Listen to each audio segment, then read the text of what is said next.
In the sprawling landscapes of North America, from dense forests to bustling city suburbs, lives one of the most adaptable and resilient predators. The coyote, with its keen intelligence and uncanny ability to thrive almost anywhere, this iconic animal has become a symbol of the wild. Yet, every year in the United States, an estimated 500,000 coyotes are killed. This staggering number raises a difficult question. Why? Why is this native species targeted on such a massive scale? Today, we're uncovering the brutal and complex truth behind America's war on coyotes. To understand this conflict, we have to go back in time. For centuries, coyotes and humans coexisted.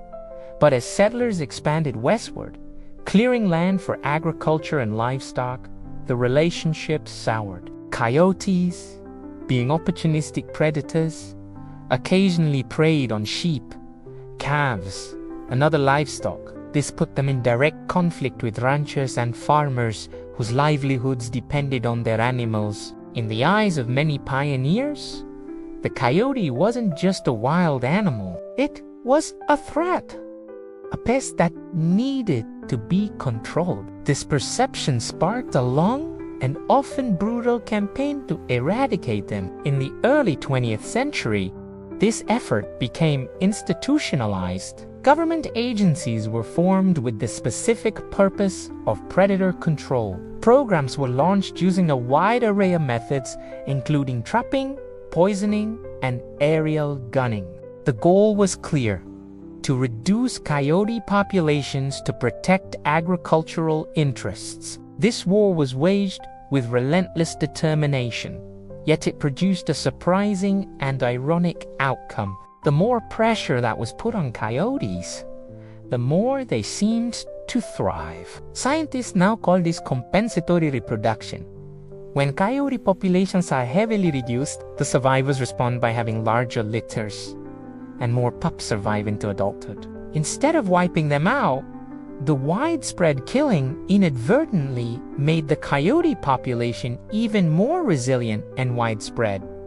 So, who is responsible for these killings today? The primary driver remains the protection of livestock. A federal agency, the USDA Wildlife Services, is responsible for a significant portion of the lethal control. In a single recent year, the agency reported killing over 60,000 coyotes. They use methods like aerial gunning from helicopters, leg hold traps, and snares. But government agencies are only part of the story. A large number of coyotes are also killed by private individuals. In many states, coyotes are classified as unprotected varmints, meaning they can be hunted year-round with no bag limits. This leads to trapping for the fur trade, as well as recreational hunting and predator killing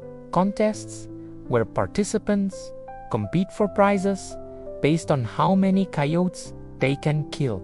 These contests are highly controversial, with critics calling them an unethical blood sport, while proponents defend them as a tradition and a necessary management tool. The central argument for killing coyotes is economic. Livestock losses to predators can be a serious financial blow to farmers and ranchers. Studies have shown that coyotes are responsible for the majority of predator-related sheep and lamb deaths. For a small family farm, losing even a few animals can be devastating. Proponents of lethal control argue it as the most effective and immediate way to stop these losses and protect their livelihood. They see it not as a matter of cruelty, but of economic survival. They argue that without these control measures, the cost of raising livestock would skyrocket, potentially impacting food prices for everyone.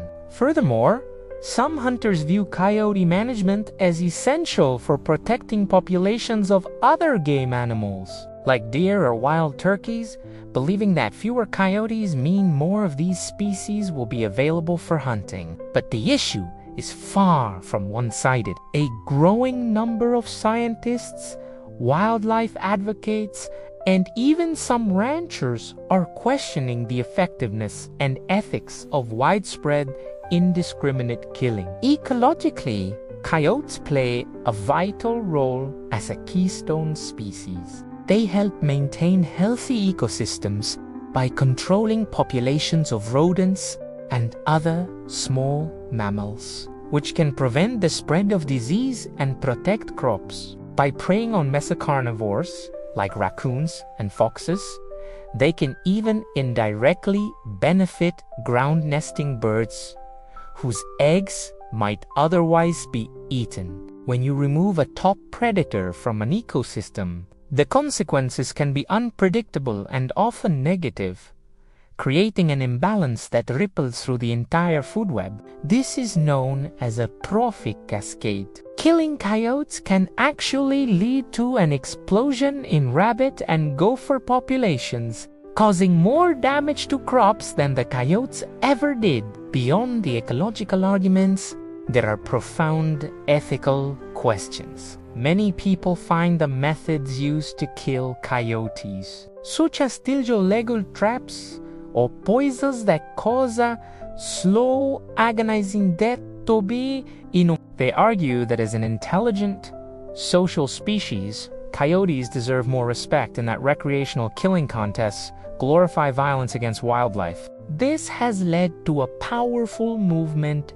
advocating for coexistence. Instead of trying to eliminate coyotes, this approach focuses on preventing conflict in the first place. These non-lethal methods are proving to be highly effective. Ranchers are using guardian animals, like Great Pyrenees, dogs, llamas, and donkeys, which are bred to bond with and protect livestock. Others are installing special fencing called fladria ceresol flags on a line that flap in the wind and scare predators away. Motion-activated lights and sound devices are also used to deter coyotes from approaching pastures and pens at night. Even in our cities and suburbs, where coyotes are becoming an increasingly common sight, coexistence is key. Urban coyotes are masters of adaptation, feeding mostly on rodents, rabbits, and fallen fruit. Conflicts usually only arise when people unintentionally feed them, either directly or by leaving out pet food or unsecured garbage. The simple act of hazing, a coyote making loud noises, waving your arms, and acting big is usually enough to reinforce their natural fear of humans and keep them at a safe distance.